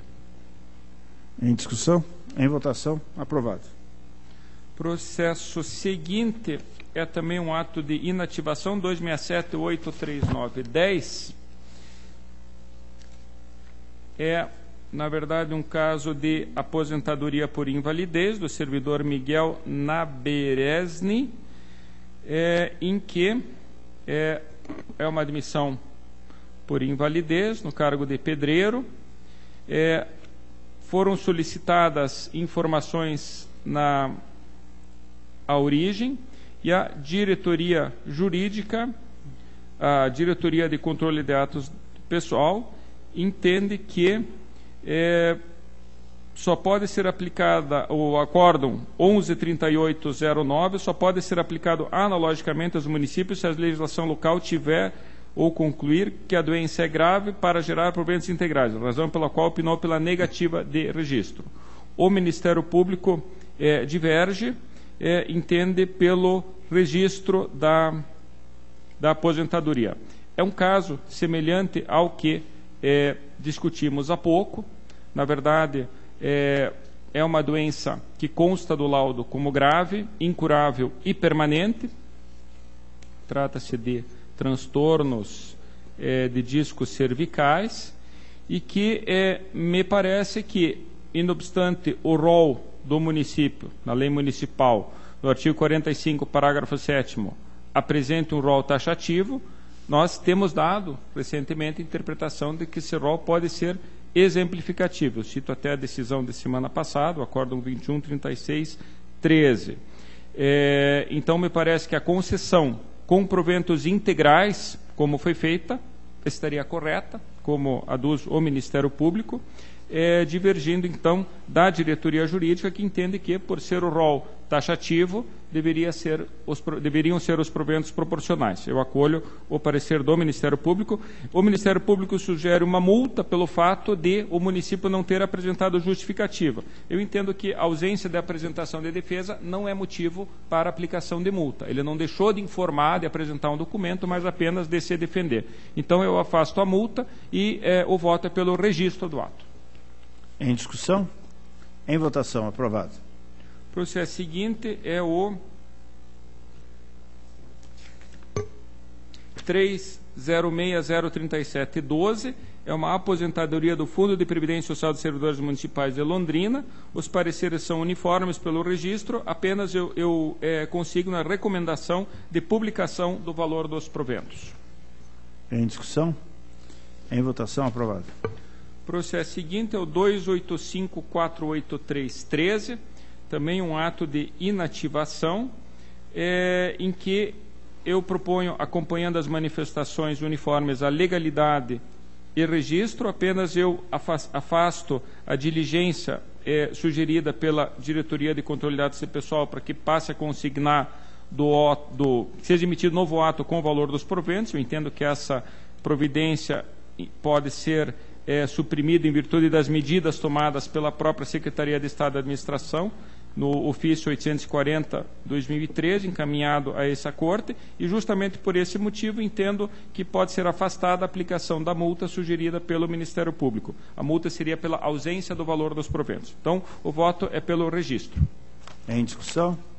Em votação, aprovado.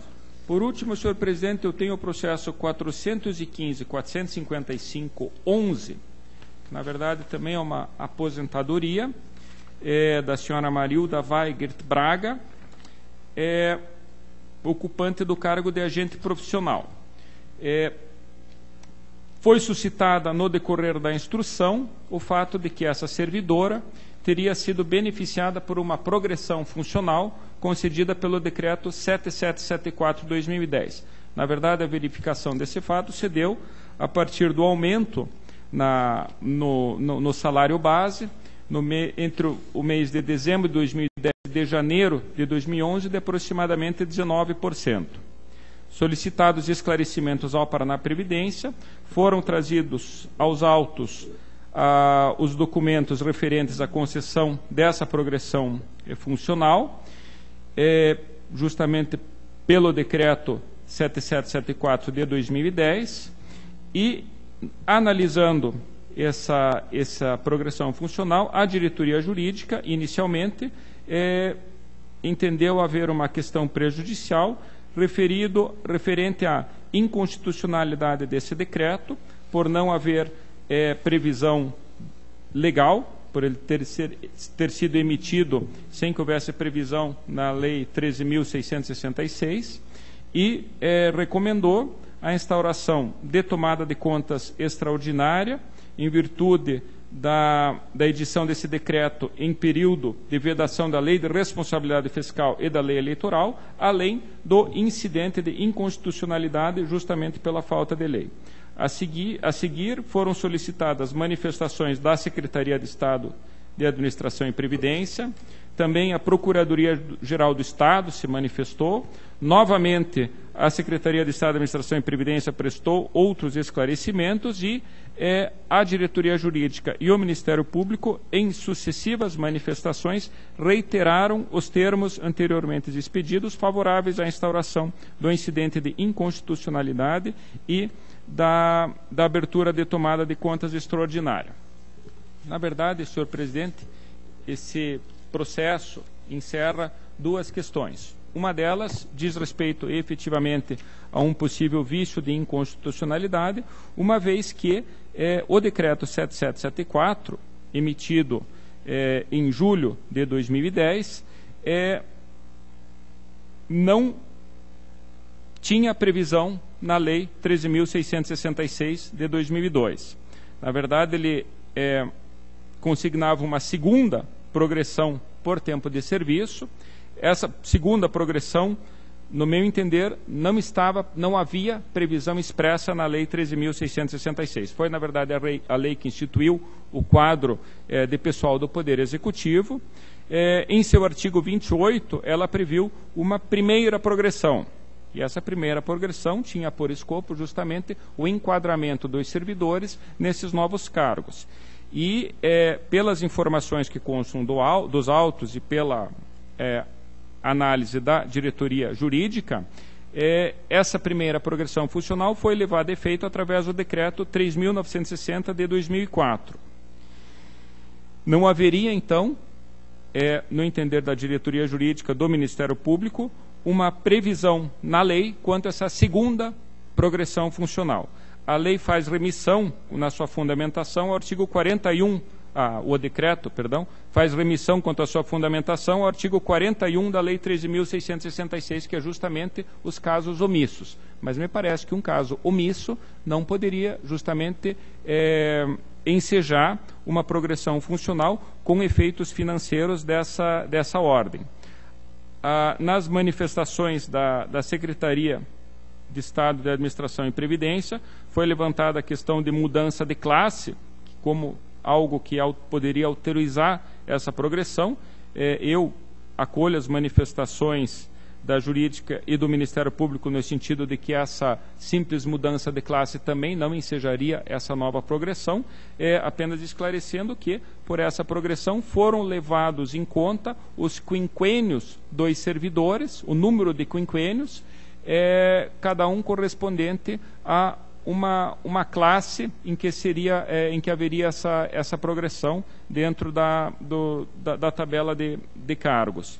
E me parece então que foi em duplicidade, foram novamente utilizados esses quinquênios, como já havia sido feito pelo decreto 3.960, ocasionando um grande aumento na folha de pagamentos, na ordem de aproximadamente 19%. Então, me parece que houve efetivamente uma inovação na ordem jurídica, motivo pelo qual eu submeto, senhor presidente, à apreciação dessa primeira Câmara a proposta de que seja suscitado o incidente de inconstitucionalidade, a fim de que seja levado ao Tribunal Pleno para discussão, e eu acrescento que foi trazido aos autos a notícia de que em outubro de 2011 foram expedidos 2 decretos, os decretos 6.320 e 6.321, ambos de 2012, como eu disse, estendendo esse benefício às outras aos outros agentes, né, às outras categorias. Então, não apenas os agentes profissionais, mas também os demais cargos, né, do quadro do Poder Executivo estariam compreendidos por esse mesmo benefício. Por esse motivo, entendo que seja cabível a extensão do incidente em relação a esses decretos, né, dada a mesma natureza jurídica. E a outra parte, senhor presidente, e essa eu não precisaria nem ter trazido aqui para a deliberação, porque é uma medida que pode ser tomada por despacho, mas eu acolho as manifestações tanto da diretoria jurídica quanto do Ministério Público pela instauração de uma tomada de contas extraordinária com relação aos subscritores desse decreto, pelo motivo que ele foi expedido em período de vedação, tanto do artigo 21, parágrafo único da Lei de Responsabilidade Fiscal, que proíbe a expedição de ato que importa em aumento de despesa de pessoal 180 dias antes do final do mandato, e, nesse mesmo sentido, a vedação do artigo 73, inciso 8º, da Lei 9.504 de 97.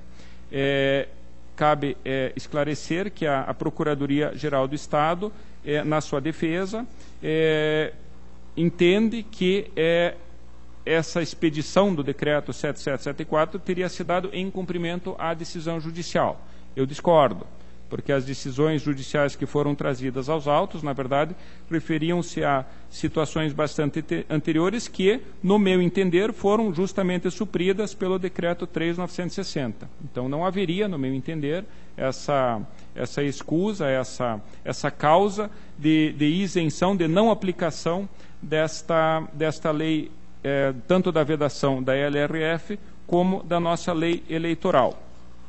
Então, resumindo, senhor presidente, a proposta, o despacho ele é bastante extenso, mas a proposta seria da abertura de tomadas de conta extraordinária, com base no artigo 236 do Regimento Interno, em virtude da edição do decreto 777410, em período de vedação previsto no artigo 21, parágrafo único da Lei de Responsabilidade Fiscal, e no artigo 73, inciso 8º da Lei 9.504 de 97, devendo constar da atuação o nome dos agentes públicos subscritores do ato, ex-governador Orlando Pessutti, o ex-procurador-geral do Estado, Dr. Marco Antônio Lima Berberi, a ex-secretária de Estado da Administração e Previdência, a senhora Maria Marta Weber Lunardon, e o ex-chefe da Casa Civil, senhor Ney Caldas. Eu ainda sugiro que, na condição de interessados, o governo do Estado e a Secretaria de Estado da Administração e Previdência para o acompanhamento, evidentemente, desse processo. E ainda, com relação ao incidente de inconstitucionalidade, a remessa dos autos ao Tribunal Pleno, em observância ao disposto no artigo 408 do Regimento Interno, para discussão acerca da possibilidade de abertura de incidente de inconstitucionalidade dos decretos 777410, 623012, 623112, em razão da concessão de progressão funcional não prevista na Lei 13.666 de 2002, em ofensa ao artigo 37, inciso 10 da Constituição Federal. E ainda o sobrestamento desse processo na Diretoria de Controle de Dados Pessoal até a decisão final dos processos acima indicados, nos termos do artigo 427 do Regimento Interno. Então, é a proposta, senhor presidente, de abertura da tomada e da instauração do incidente de inconstitucionalidade, sujeito, evidentemente, à deliberação do Tribunal Pleno. Está em discussão? Em votação? Aprovado. Senhor presidente, apenas um pequeno esclarecimento, que essa dúvida já me foi suscitada pela diretoria de protocolo. Me parece que nessa tomada de contas, para efeito de distribuição, me parece que haveria a prevenção da relatoria. Não seria uma nova distribuição por sorteio. Eu verifiquei o nosso regimento interno, não há uma previsão específica disso, mas me parece que, tanto pela redação do artigo 236, que prevê a definição da tomada de contas, me parece que haveria a prevenção da relatoria, que não haveria o sorteio de novo relator. Eu verifiquei até o artigo 346, inciso 3º, e 259A, parágrafo 1º, também prevê, em situações análogas, essa prevenção do relator que suscita. Então, apenas para que não seja levantada essa dúvida, eu coloco a questão ao debate, sugerindo que seja mantida a prevenção em relação, evidentemente, à tomada, não com relação ao incidente de inconstitucionalidade, que obrigatoriamente terá que haver a designação, caso aprovado pelo presidente.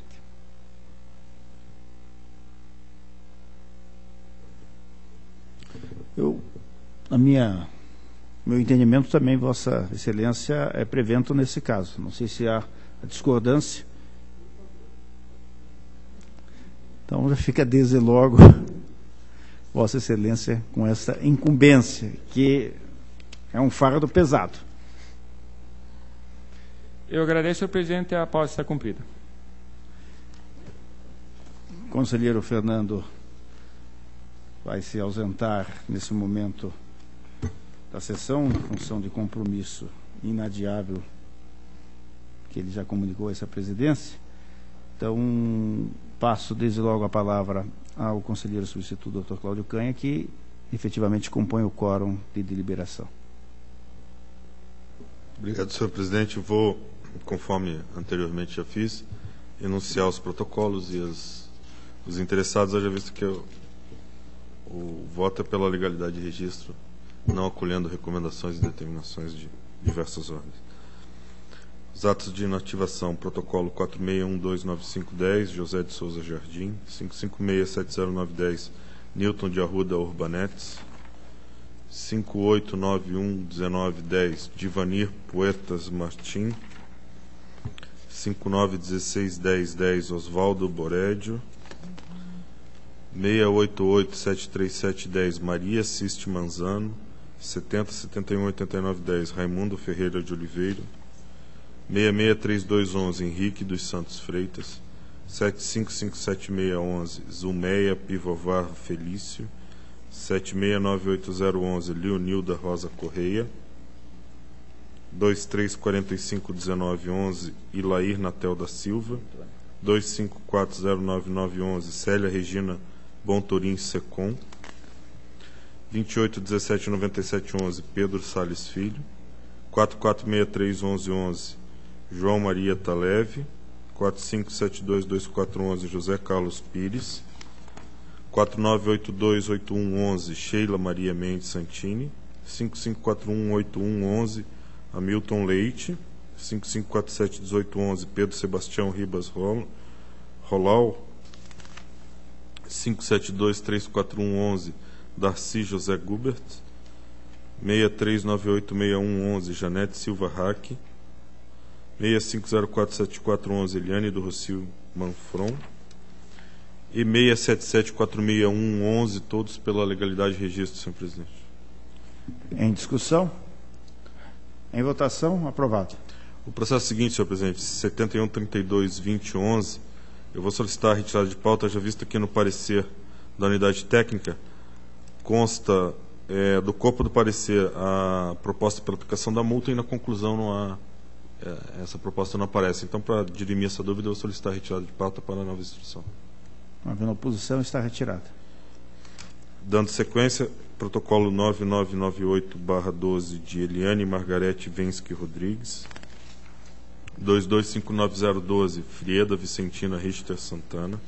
551712, Lenita Gama Cambaúva. 5573112, Cleide Maria Perito de Bem. 6953812, Dirceu Jair Rec. 12649312, Nilza Aparecida Freires Stipe. 13786012, Sandoval Mota de Jesus. 14034812, Jovelina Alves de Freitas. 18578312, Celso Furtado. 24693012, Antônio Birello. 46169512, Lúcia Teodoro Fernandes. 46706512, Glaci Maria de Senha Montanarim. 499234212, Cleide Aloísa da Silva. 61890012, Maria do Socorro Leal. 62926012, Sônia Zanon Bressan. 75097212, Pedro José Afonso. 82780012, Vera Lúcia Franco. 83142512, Eliane do Rocio Forlepa. 83589712, Vilma Aparecida Madruga. 86378512, Odete das Graças Martins de Assis. 4943013, Roseli Lopes dos Santos. 645813, Herbert Rank. 6770613, Maria Ivete Rocha Borges. 803313, José de Freitas Lopes. 1324113, Lauro Gonçalves da Silva. Todos pela legalidade de registro, senhor presidente. Em discussão? Em votação. Aprovado.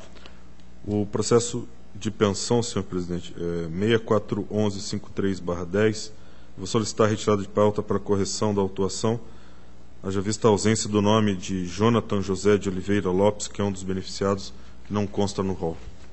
Está retirado. Dando sequência aos processos de pensão, 20541211, Júlia da Costa Silva. 24670111, Joana Dark Rodrigues da Silva.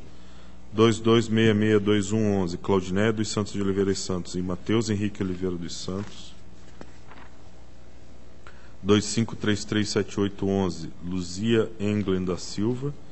28311011, Joana México Antônio. 31256011, Terezinha Aguiar de Souza Peixoto. 55971011, Arlete Rufino Broca. 57096911, José Ganassini. 58072711, Ana Maria Lopes Nunes. 63032511, Bernardino Gonçalves. 6879811, Loreno Selomar Queron.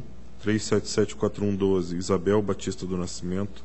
583812, Zinilda Gomes de Souza. 33390112, Carolina Fernanda Wisniewski Potucci, César Wisniewski Potucci e Maria Bernadette Wisniewski Potucci.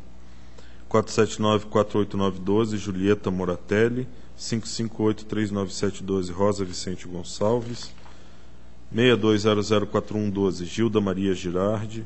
69893812, Lázara Reis da Silva. 250513, João Antônio Alves.